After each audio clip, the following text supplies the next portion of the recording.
अरे सौरभ, तू आ गया। हाँ भाई, मैं आ गया। तू क्या अपने चैनल के लिए वीडियोस एडिट कर रहा है? अरे तुझे जुकाम हुआ है तो मास्क इस्तेमाल करना। अरे उदित भाई, मैंने मास्क पहना था। अभी थोड़ी देर पहले मुझे बहुत खांसी हो रही थी, इसलिए मैंने मास्क उतार दिया है। वाह भाई वाह, क्या लॉजिक है। मतलब तू रात के लिए प्रोटेक्शन खरीद के फिर रात को करने के मेन टाइम पे उसे साइड रख देगा।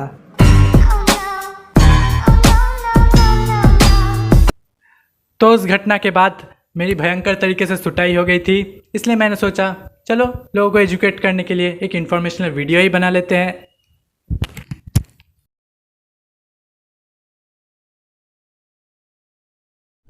तो आज का वीडियो बहुत ही ज़्यादा इन्फॉर्मेशनल होने वाला है। सो बिना वक्त गवाए लेट्स स्टार्ट फटाफट।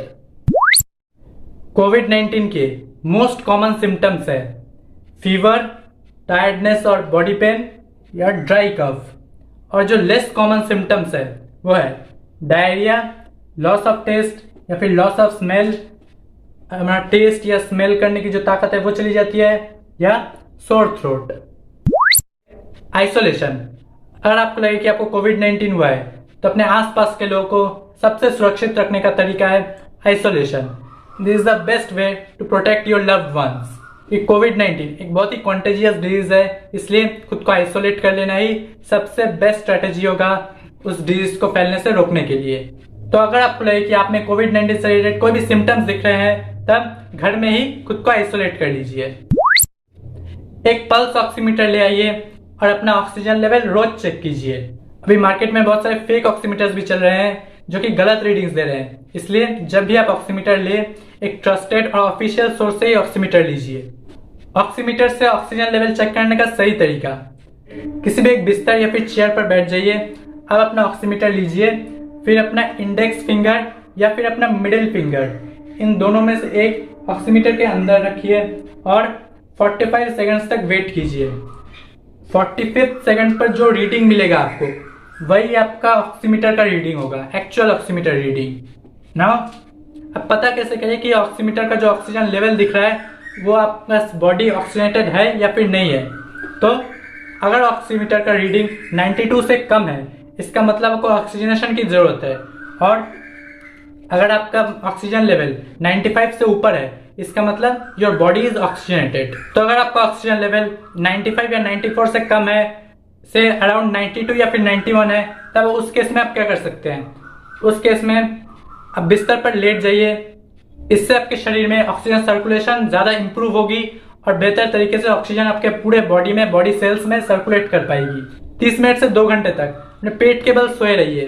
फिर नेक्स्ट 30 मिनट से 2 घंटे तक अपने राइट साइड टिल्ट होकर सोइए। उसके बाद आप 30 मिनट से 2 घंटे तक बैठ सकते हैं। उसके बाद फिर से 30 मिनट या फिर 2 घंटे तक आप अपने लेफ्ट साइड में टिल्ट करके सोए रहिए। उसके बाद फिर से फर्स्ट नंबर पोजीशन पे लौट आइए। उसके बाद अपना ऑक्सीमीटर चेक कीजिए, अगर आपका ऑक्सीजन लेवल इंप्रूव हुआ है तो ठीक है, वरना फिर से आप स्टेप नंबर 1 से स्टार्ट कर सकते हैं।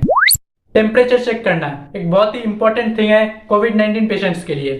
तो आपको अपना टेम्परेचर चेक करना है और मैं सजेस्ट करूंगा टेम्परेचर चेक करने के लिए हो सके तो मरकरी थर्मोमीटर यूज कीजिए, क्योंकि मरकरी थर्मोमीटर डिजिटल थर्मोमीटर से भी ज्यादा एक्यूरेट रीडिंग देती है। अगर आपके पास डिजिटल थर्मोमीटर के अलावा कोई चॉइस नहीं है so you can go with digital, लेकिन अगर आपके पास मरकरी थर्मोमीटर है तो मरकरी थर्मोमीटर का इस्तेमाल कीजिए। एवरेज ह्यूमन बॉडी का टेम्परेचर 97.56 फ़ारेनहाइट से 99.6 फ़ारेनहाइट तक जाता है। तो अगर इस रेंज में आपका टेम्परेचर राइज कर रहा है तो आपका बॉडी ठीक है, लेकिन अगर आपका बॉडी टेम्परेचर 99.6 फ़ारेनहाइट से ज्यादा है तब आप कह सकते हैं कि आपको बुखार हुआ है और आपको ट्रीटमेंट की जरूरत है। आप अपने टेम्परेचर का एक ग्राफ बना सकते हैं जहां पर वाई एक्सिस में आप टेम्परेचर को पुट कर सकते हैं और फिर एक्स एक्सिस में टाइम शेड्यूल को पुट कर सकते हैं। 6 बजे आपका टेम्परेचर कितना था, 9 बजे कितना था, उसके बाद 12 बजे कितना था। इस तरह के आप एक चार्ट बना लीजिए। फिर आपको अपना टेम्परेचर किस तरह से राइज हो रहा है या फिर किस तरह से फॉल हो रहा है वो एनालाइज करने में बहुत आसानी होगी, और आप इजीली कंक्लूड कर पाएंगे कि आपका बॉडी टेम्परेचर किस डायरेक्शन में जा रहा है। अगर आपको एसओएस यानी साइन ऑफ स्ट्रेस फील हो रहा है और आपका टेम्परेचर 99.6 फ़ारेनहाइट से ऊपर जा रहा है, इसका मतलब आपको फीवर है, तब आप फीवर मेडिसिन ले सकते हैं।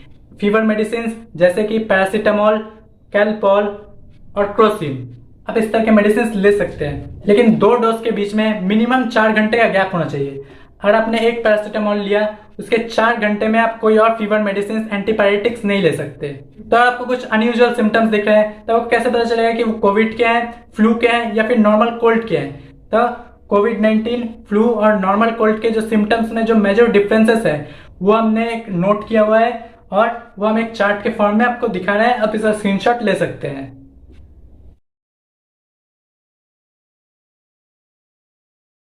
और अगर आपके शरीर में बहुत ही ज्यादा दर्द है और आपको बहुत ज्यादा स्ट्रेस भी फील हो रहा है तब आप मेफानेमिक एसिड जैसे कि मेफ्टल 500 ले सकते हैं साइन ऑफ स्ट्रेस के समय में। लेकिन फिर से मैं एक बात दोहरा रहा हूँ कि जो भी मैं कह रहा हूँ उसका पूरा मेडिकेशंस इस रिसर्च में कंडक्ट की हुई रिपोर्ट के अनुसार लिखा गया है, इसलिए कोई भी मेडिसिन लेने से पहले जरूर अपने डॉक्टर को कंसल्ट कर लीजिए। इस वीडियो का मेन मोटिव है कि ताकि आपको पता चले कि आपके पास क्या क्या ऑप्शंस मेडिसिन के अवेलेबल है, लेकिन इसका मतलब ये नहीं कि आप एकदम बिना डॉक्टर के कंसल्ट किए सारे डोजेस खुद लेने लगे। कोई भी डोज लेने से पहले अपने डॉक्टर से जरूर एक बार कंसल्ट कर लीजिए। अगर आपका एंटीबायोटिक जैसे कि पैरासीटामोल लिए 4 घंटे हो गए हैं और फिर भी आपका स्ट्रेस, फिर भी आपका फीवर कम नहीं हो रहा है, जैसे का वैसा ही है, तो दूसरा एंटीबायोटिक लेने से अच्छा पहले आप एक बार अपने बॉडी में कोल्ड कंप्रेशन कर लीजिए। जैसे कि एक पट्टी पानी में भिगोकर अपने सर पर रख लीजिए या फिर एक गीले कपड़े से अपना पूरा बॉडी स्पॉन्ज कर लीजिए। ये कंटिन्यूअस मेडिसिन लेते रहने से ज्यादा सेफ प्रोसेस है। कोविड-19 के टाइम में हमारे पास टेस्ट के अलावा कोई भी दूसरा इतना असरदार विपन नहीं है, तो हमें टेस्ट करवाना ही होगा। हाँ, वो बात है कि हमारे पास RT polymerase chain reaction that is RTPCR system की कमी है, उस फैसिलिटीज शॉर्ट सप्लाई में है, लेकिन जितनी जल्दी हो सके अपने लिए एक आरटीपीसीआर टेस्ट अरेंज कीजिए। अगर आपके पास आरटीपीसीआर टेस्ट अरेंज करने का उतना फैसिलिटीज नहीं है then go for RIT test. RIT मतलब रैपिड एंटीजन टेस्ट, लेकिन आरआईटी टेस्ट उतना एक्यूरेट नहीं होता, इसलिए अगर उसमें आरआईटी टेस्ट आपका पॉजिटिव आता है तो इसका मतलब तो कोविड-19 है, आप श्योर हो गए।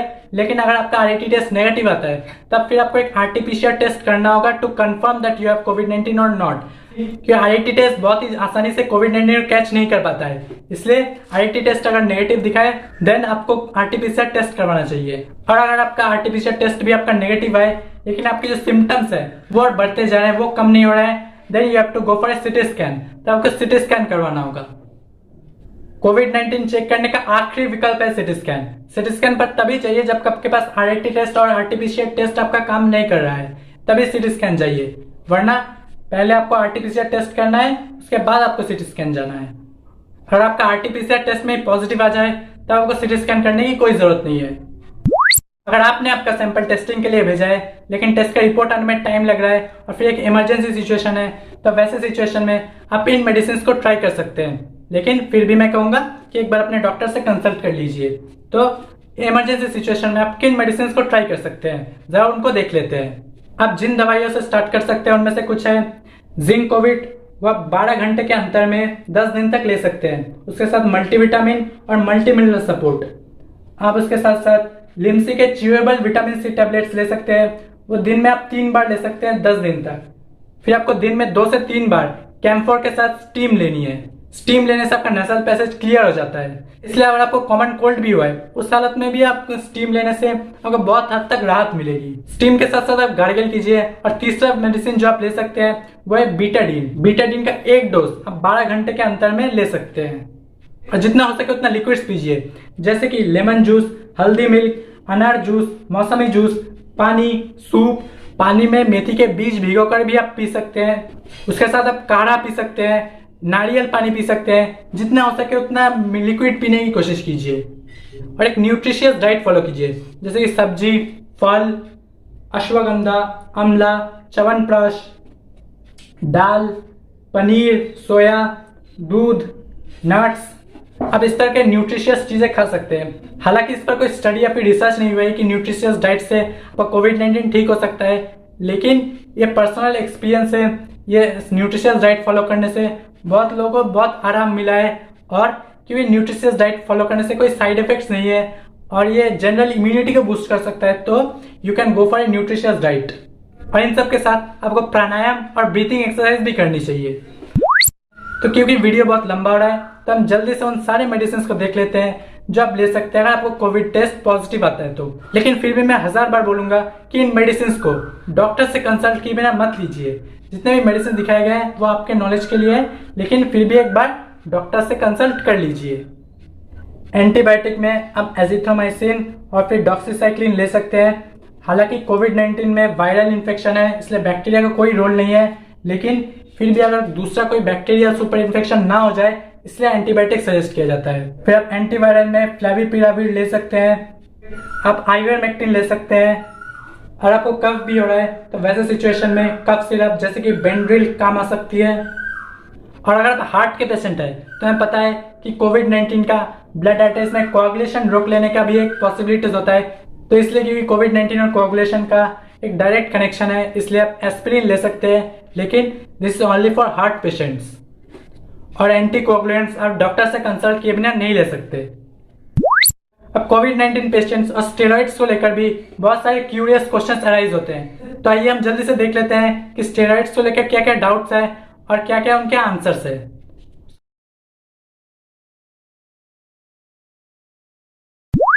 तो क्या क्या इंडिकेटर्स है जो हमें इंडिकेट करेंगे कि हमें हॉस्पिटल में एडमिट होने की जरूरत है, आइए उन्हें जल्दी से देख लेते हैं। अगर आपका ऑक्सीजन लेवल 93 से कम है then you have to consult an hospital.